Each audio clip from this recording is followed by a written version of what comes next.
Assalamualaikum warahmatullahi wabarakatuh. Saya Afinda Pratiwi, mahasiswi S1 Gizi Universitas Muhammadiyah Semarang. Di video kali ini saya akan mempraktikkan prosedur konseling gizi. Saya akan berperan sebagai ahli gizi dan dibantu oleh teman saya sebagai keluarga pasien. Simak videonya ya.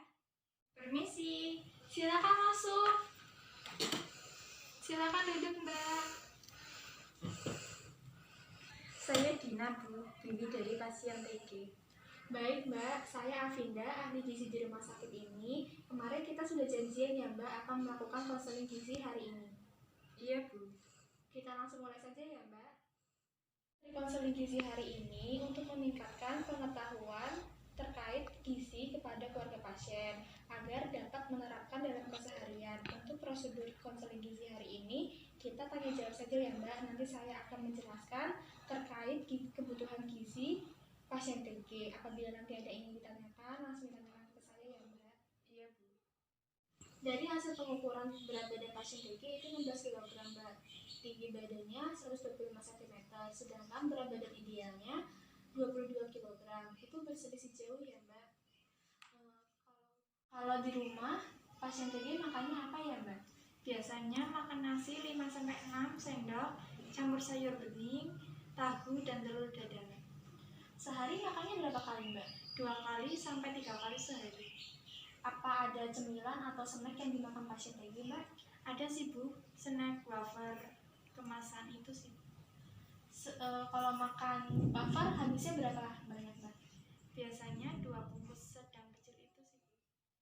Dari hasil pemeriksaan laboratorium pasien TG hari ini, untuk nilai hemoglobin, leukosit, dan albuminnya di bawah normal, sedangkan hematokrit dan globulinnya di atas normal ya, Mbak. Oh gitu ya, Bu. Iya, Mbak.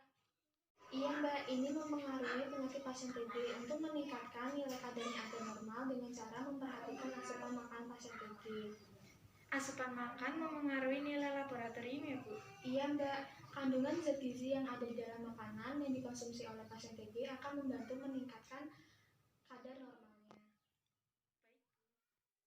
Klinis pasien, suhu pasien tinggi dan ada batuk-batuk ya, Mbak. Jadi perlu asupan cairan. Minumnya dijaga ya, Mbak, agar tidak dehidrasi dan membantu mengurangi batuk pasien. Baiknya berapa banyak ya, Bu, untuk minumnya? Minimal 7-18 sehari ya, Mbak. Baik, Bu. Iya, Mbak. Pada pasien ada kepercayaan atau larangan budaya untuk tidak mengkonsumsi makanan tertentu ya, Mbak? Tidak ada sih, Bu. Apakah pasien ada alergi makanan, Mbak? Tidak ada, Bu. Tes yang dilakukan pasien TB apa saja ya, Mbak? Sebelum sakit sih biasanya tiap pagi ke sekolah, siangnya main, tetapi selama sakit hanya di rumah saja. Dari riwayat penyakit keluarga pasien yang sama atau berbeda ya, Mbak? Ada sih, Bu, ibu pasien sudah meninggal karena sakit asma. Kebetulan rumah saya berdekatan dengan ibu. Jadi kadang saya mengurusi pasien TG karena ayah pasien harus pergi bekerja sebagai buruh tani. Gizi harian pasien TG untuk energinya 1043 kilokalori, proteinnya 53,17 gram, lemaknya 23,18 gram, karbohidratnya 156,53 gram ya, Mbak. Kalau dibandingkan dengan asupan nasi dengan asupan makan pasien itu sangat kurang dari kebutuhan pasien ya, Mbak. Iya, Bu. Ya, pasien TG kan baru 7 tahun, Mbak. Jadi asupan makanan itu sangat penting untuk pasien TG karena membantu pertumbuhan dan perkembangan pasien TG ya, Mbak. Iya, Bu. Untuk jenis diet yang dianjurkan yaitu diet energi tinggi dan protein tinggi ya, Mbak. Bagaimana ya, Bu, dietnya? Ini saya ada leafletnya, Mbak. Jadi untuk diet ini, diet yang memiliki kandungan energi dan protein lebih tinggi dibandingkan kebutuhan normal. Diet ini diberikan untuk mengatasi masalah dan resiko malnutrisi pada pasien akibat kekurangan energi dan protein karena kebutuhan yang meningkat. Untuk tujuan diet ini itu untuk memenuhi kebutuhan energi dan protein yang meningkat untuk mencegah dan mengurangi kerusakan jaringan tubuh. Yang kedua, meningkatkan berat badan hingga mencapai status gizi normal.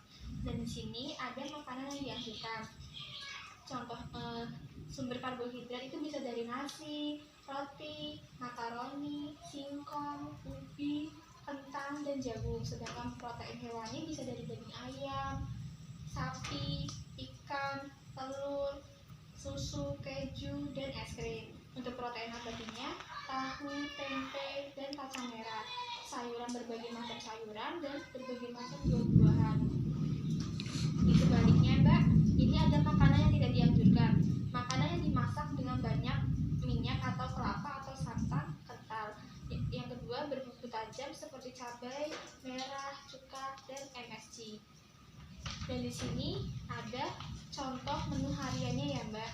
Bisa diterapkan dalam keseharian. Untuk makan paginya ada nasi putih, dan ini ada ukuran rumah tangganya. 1 centong nasi, rolade telur kukus, 1 butir, tempe bacem, 1 potong sedang, sayur bayam gamba, 1,5 centong sayur, dan seterusnya.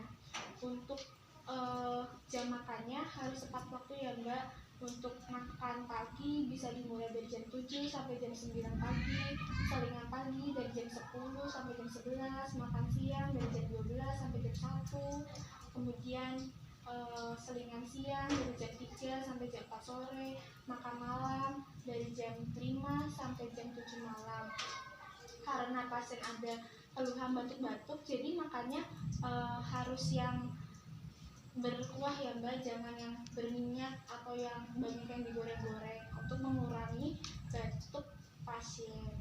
Bagaimana, Mbak? Apakah sudah paham atau ada yang ditanyakan lagi?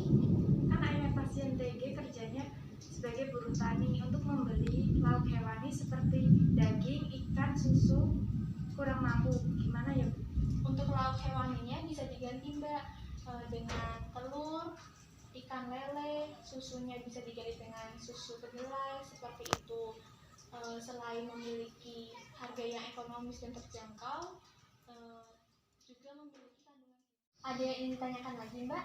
Sudah tidak ada, Bu. Baik, kalau sudah tidak ada yang ditanyakan lagi, leafletnya bisa Mbak bawa pulang untuk dibaca kembali saat di rumah. Kita akhiri konseling hari ini ya, Mbak. Terima kasih sudah mau bekerja sama. Semoga lekas membaik ya, Mbak, untuk pasien TG. Terima kasih kembali, saya permisi dulu ya, Bu. Ya, silakan. Itu dia video yang dapat saya sampaikan. Mohon maaf apabila ada kekurangan dan kesalahan. Semoga bermanfaat. Sekian dan terima kasih.